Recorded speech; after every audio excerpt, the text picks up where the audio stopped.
Merry Christmas, guys. May this Christmas brings you a lot of joy and happiness. आज के इस video में देखेंगे एडवांटेज और डिसएडवांटेज जो कि सनरूफ के होते हैं। तो वीडियो बहुत इंटरेस्टिंग होने वाला है और यहाँ पे आपको काफ़ी इन्फॉर्मेशन मिलने वाली है। So hello guys, welcome to another fresh episode video of Kshitij Dwivedi different videos. और आज के इस वीडियो में करते हैं बात थोड़ी सी अलग, थोड़ी सी डिफरेंट। सो मेरा नाम है क्षितिज द्विवेदी और मैं जो इस वीडियो में आपसे बात करने जा रहा हूँ एडवांटेज और डिसएडवांटेज या कह सकते हैं pros and cons of sunroof. तो वीडियो को देखते रहिएगा लास्ट तक और वीडियो में बढ़ते हैं आगे।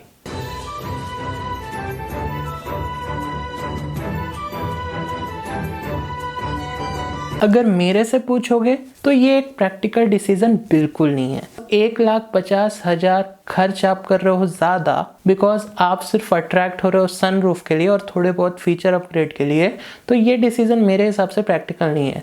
बिकॉज मुझे मेरे बजट में ही अच्छी वैल्यू फॉर मनी डील मिल रही है जहाँ पे मेरे ज़रूरत के सारे फीचर्स मिल रहे हैं, तो मैं क्यों 1,50,000 ज़्यादा लगाऊं सिर्फ और सिर्फ इलेक्ट्रिक सनरूफ के लिए। अब मैं यहाँ पे सनरूफ को पूरी तरीके से क्रिटिसाइज नहीं कर रहा हूँ। सनरूफ एक अच्छी चीज़ है। यहाँ पे कुछ फ़ायदे हैं, जैसे कि जब भी आप सनरूफ खोल के गाड़ी चलाते हो, जो विंड का नॉइज़ होता है ना, वो कंपैरेटिवली जो साइड विंडो से आती है वो कम आती है, यानी कि लेस नॉइज़ी रहेगा। यदि आप किसी से बात कर रहे हो, दूसरे पैसेंजर से, फैमिली मेम्बर से, तो आपके कॉन्वर्सेशन को डिस्टर्ब नहीं होगा। दूसरा, जब भी बारिश होती है और कांच बंद रहता है आपके छत का, तो आप टिमटिम बूंदों को देखते हो तो आपको काफ़ी अच्छा लगता है।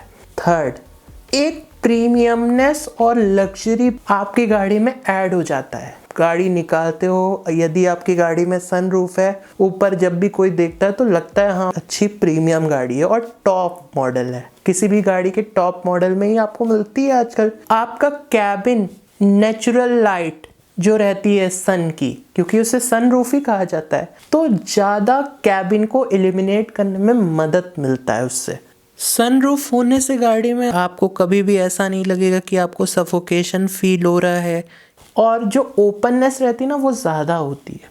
यदि आपका शौक है एक कन्वर्टेबल कार लेने का या ऐसी कार लेने का जिसमें रूफ खुली हुई है, सनरूफ उस फीचर को फुलफिल कर देता है।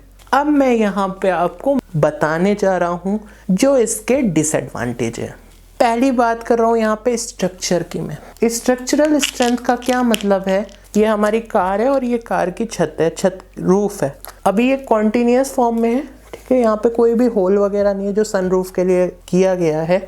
अब आप इसको दबा के देखोगे तो ये कम दबेगी, ये कम ट्विस्ट होगी, लेकिन जैसे ही ये कट लग गया ना यहाँ पे, आप इसे ईजिली बेंड कर सकते हो, ट्विस्ट कर सकते हो।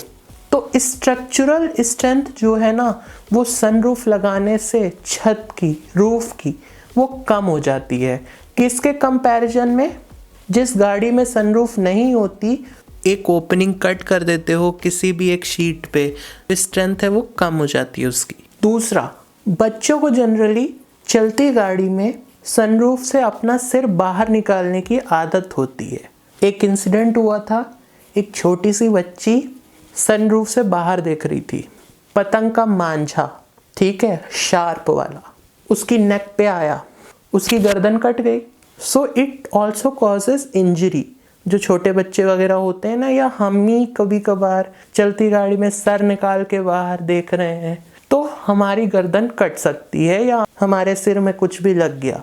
आपने पेड़ के नीचे गाड़ी खड़ी करी, खूब तेजी से हवा चल रही है, पेड़ आपकी गाड़ी की छत पे गिर गया।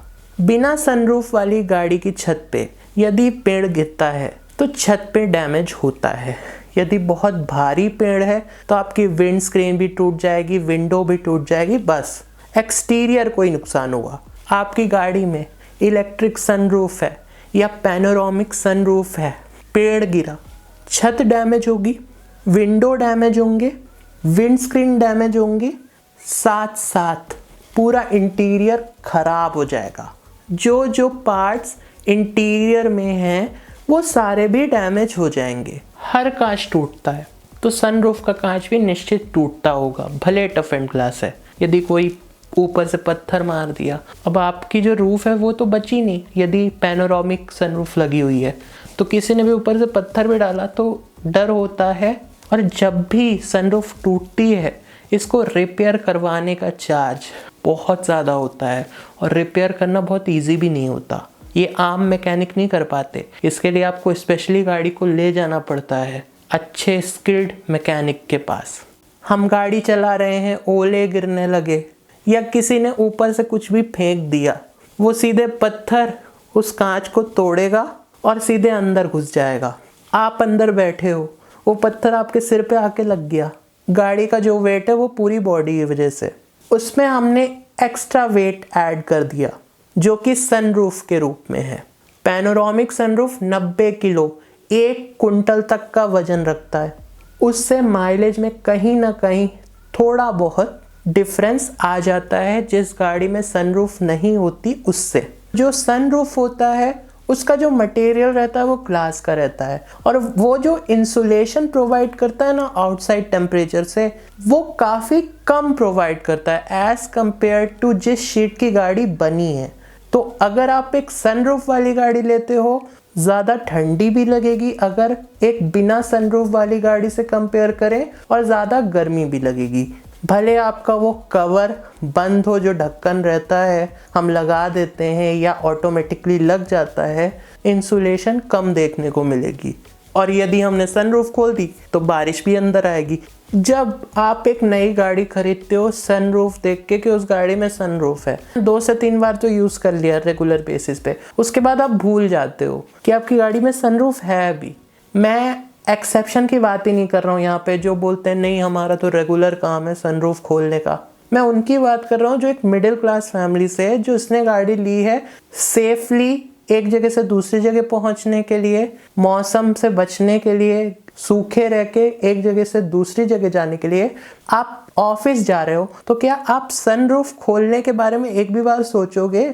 किसी मीटिंग में पहुंचना है तो आप सोचोगे कि अभी हम सनरूफ खोल के शो ऑफ करें? अब आज की डेट में मौसम का तो कोई भरोसा ही नहीं, तो आप सनरूफ खोलोगे कब? अगर ज़्यादा ठंडी पड़ रही है तो आपको ठंडी लगेगी, यदि ज़्यादा गर्मी पड़ रही है तो आपको गर्मी लगेगी, एसी काम नहीं करेगा। ह्यूमिडिटी है तो आप बहुत चिपचिपा महसूस करोगे। आप तभी खोल सकते हो ना जब ड्राई है मौसम, गर्मी कम है, ठंडी ठंडी हवा चल रही है। तो ऐसा आपको बहुत कम देखने को मिलेगा, और ऐसा जब भी देखने को मिलेगा बहुत कम ही बार होगा कि आपको मौका मिल रहा है कि आप सनरूफ खोलोगे। जैसे जैसे सनरूफ पुरानी होगी उसका सीलेंट पुराना होगा, उसके बाद अब आपको लीकेज की प्रॉब्लम यहाँ पे आना शुरू हो जाएगी।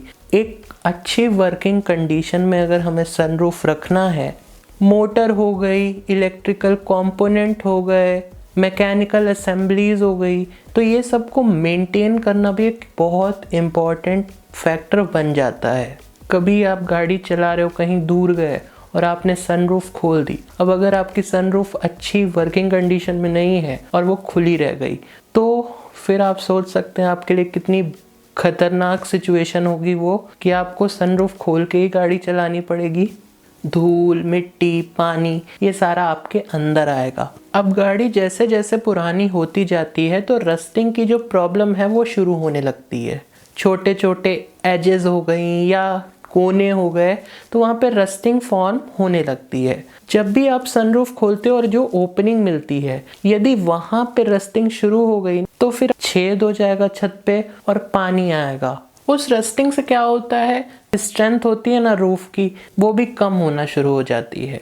यदि आप हाईवे पे गाड़ी ड्राइव कर रहे हो और आपकी सनरूफ खुली हुई है, जो एरोडायनामिक प्रॉपर्टी है ना किसी भी गाड़ी की, जब भी गाड़ी सीधे चलती है तो जो जनरली एयर का फ्लो होता है ना वो लैमिनार होता है, मतलब सीधे सीधे पैरेलली वो आराम से निकल जाती है। सनरूफ खुली है तो वो लैमिनार फ्लो टर्बुलेंट फ्लो में बदल जाएगा। इसका क्या मतलब है, सिंपल सी भाषा में आप समझो कि जब ऐसे पैरेलली कार की बॉडी से जो एयर है वो पास हुई जा रही है, तो अब एयर ऐसे घुस के जाएगी ना, जब एयर घुसेगी एडिशनल ड्रैग वहाँ पे क्रिएट हो जाएगा और आपकी जो एरोडायनेमिक प्रॉपर्टी है गाड़ी की डिस्ट्रॉय हो जाएगी। गाड़ी की जो स्टेबिलिटी है वो कम हो जाती है जब आप हाई स्पीड में चलाते हो।